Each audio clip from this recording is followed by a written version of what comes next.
Hey guys, it's me, Fred, coming back at you with another video, and we will be making a mini peach cobbler today. So follow along as we make our peach cobbler.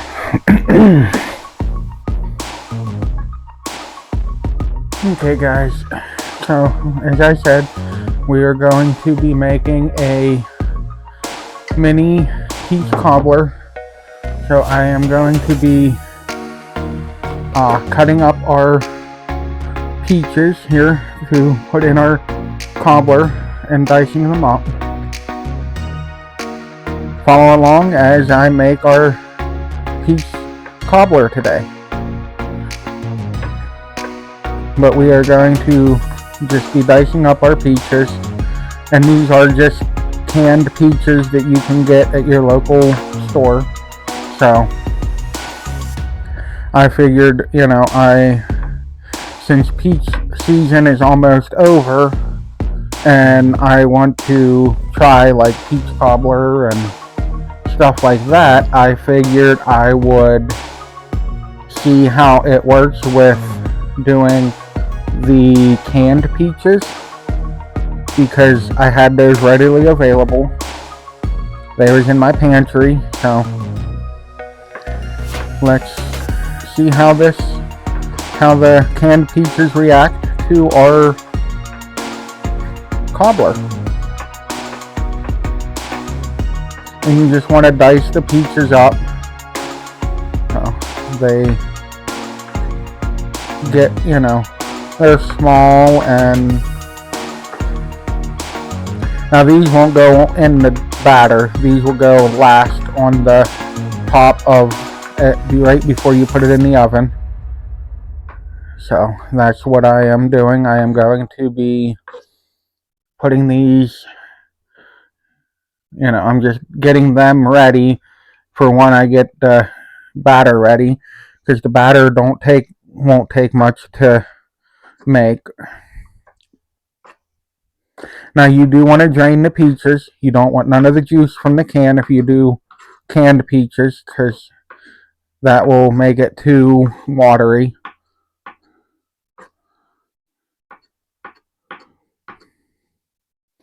The biggest thing is temperature. Temperature is key to doing any type of meat or candy, or because if your candy isn't at a certain temperature, it won't set up correctly.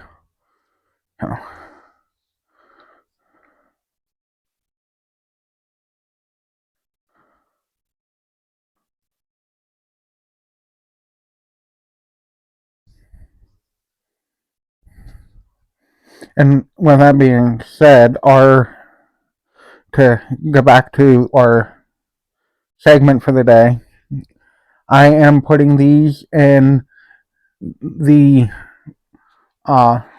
cobblers are going to be put into mini muffin tins, and you bake them in there to get them to, that way I can just dump them out of the mini muffin tins and be able to put them right where they need to be, then to package them however and stuff. So with that being said, we will be moving on to doing our batter now. So follow along as we do and prepare our batter.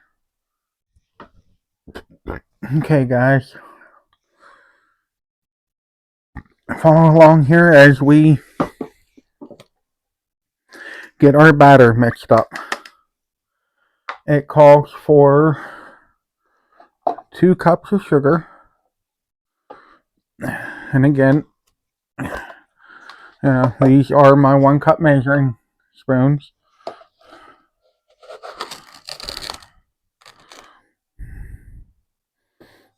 There's 1.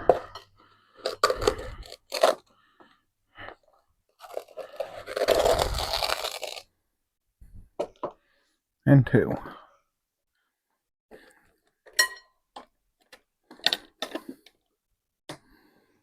2 cups of flour.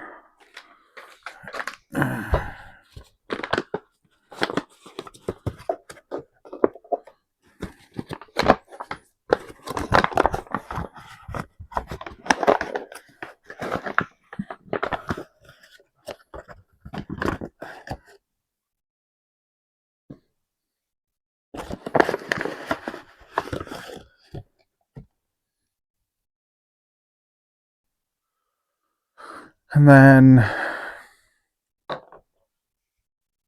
need 2 teaspoons of baking powder.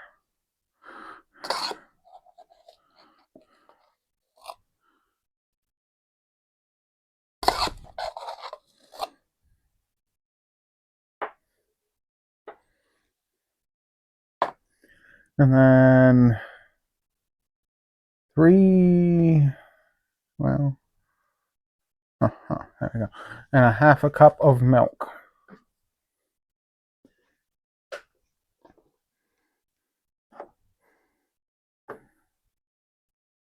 Which I think I'm going to do a whole cup just to even everything out here.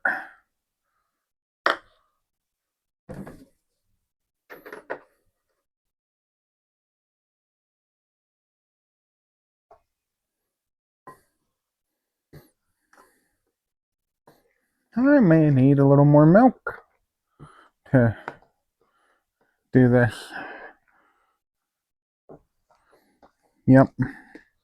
Because you want your batter to be kind of like a liquidy batter for this. So you can, it's easier to put in and everything. So we will add another half a cup of milk. Maybe we'll do another whole cup of milk just to be on the safe side.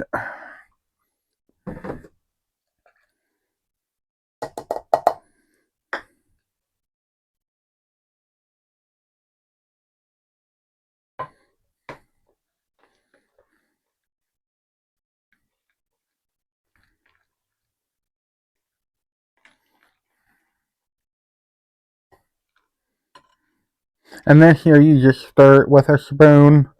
You can use any kind of a spoon. If you have a wooden spoon, that would work better, but I don't have a wooden spoon, so I am using a metal spoon.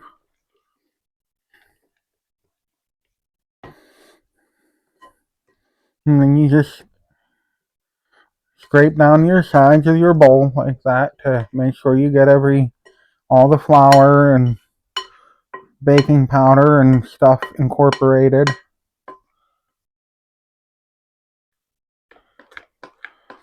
And then I forgot to add my little bit of my brown sugar here.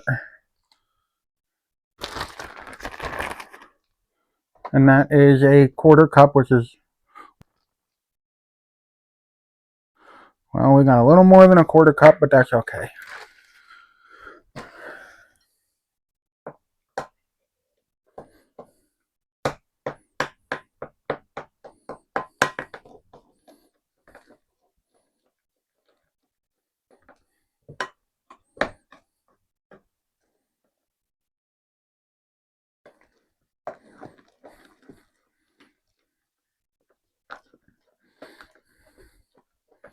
And then when we're all done, when we go to put it in the muffin tins, we'll sprinkle more cinnamon and brown sugar over the top, which I am going to add some cinnamon to the batter to give it a little more good, just to give it a little cinnamon taste. And then a little nutmeg. Not much of that, because nutmeg is a very powerful spice. So just about a teaspoon of that and about 2 teaspoons of cinnamon. If you have allspice, which I thought I did, but I don't, you can add allspice to this, or even pumpkin pie spice if you want, because that will have the nutmeg and all that already in it. But I do not have that, so I am working with just nutmeg and cinnamon.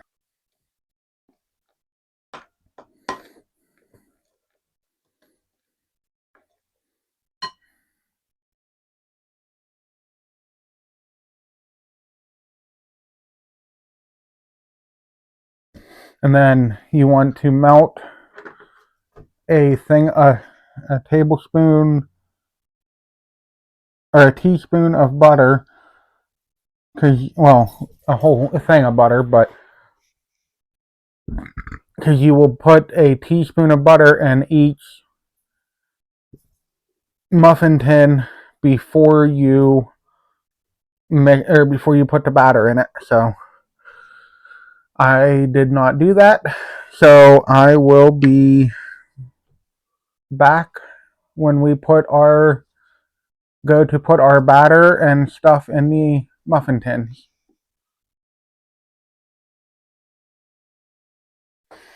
Okay guys, so it says to put 1 teaspoon of melted butter into each muffin tin. So that's what we are going to do right now. I just melted my butter. 2 sticks of butter in the microwave. Takes a minute to melt. And then you just spoon 1 teaspoon of butter into each of your muffin tins.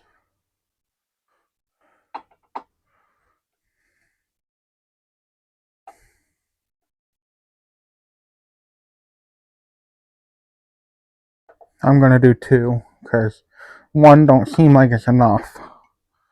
So I'm going to change the directions a little bit and do 2 teaspoons per muffin tin because that seems to be, it covers the bottom of them if you have the size of the ones like I do. Because 1 just doesn't even do anything to the bottom of it. So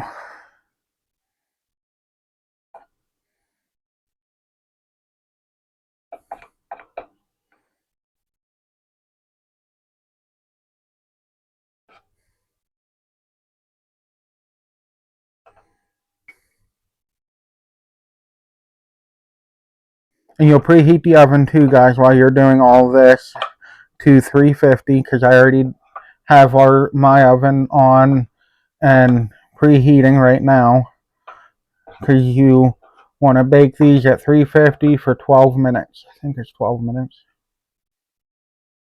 Yes. Then you let them cool almost completely before you take them out of the muffin tins.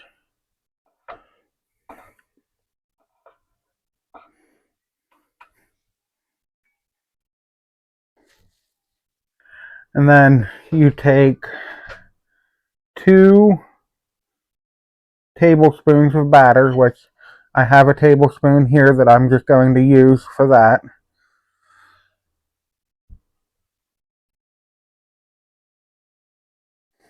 So there's 1.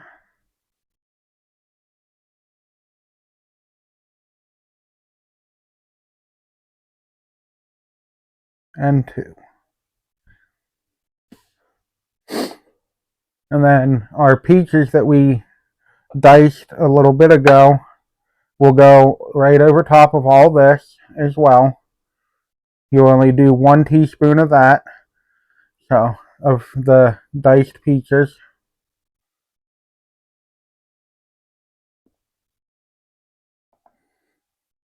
I'll show you what everything looks like once I get them all filled and get the peaches on top here.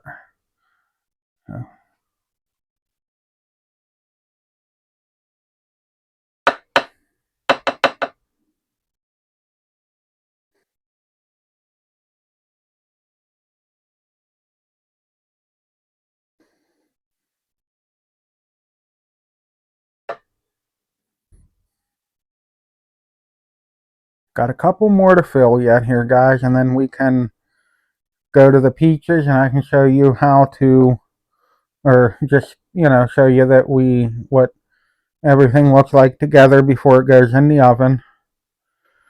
And then I will pull it out and we will go wait for them to cool completely. So then it takes a tablespoon of peaches on top of your batter.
And that's what they look like before they go in the oven.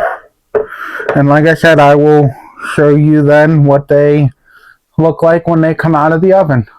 Okay guys, so on the first pan I realized I forgot to add the cinnamon and brown sugar to the mixture. So I am bringing you back here to show you that after I put the cinnamon and brown sugar over top of it, before you put it in the oven. That is a key, crucial step that I forgot about, and I am sorry for that. It happens. So just remember to put that on as you are doing your, before you put them in the oven. So I just wanted to come in with that little tidbit of information that I forgot to mention and put on, and with the first batch that I did that I'm having in the oven now. They are, guys, out of the oven and stuff, and like I said, this is the first time me making this recipe, so they didn't turn out as good as I thought they would and look as nice as what I was expecting them to.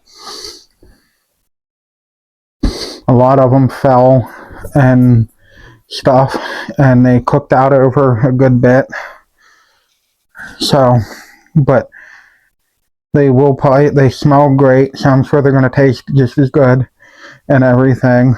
I have to let them cool completely before I can try to take them out of the pan. So with that being said, I will be back with more videos in the next week and stuff here, so follow along.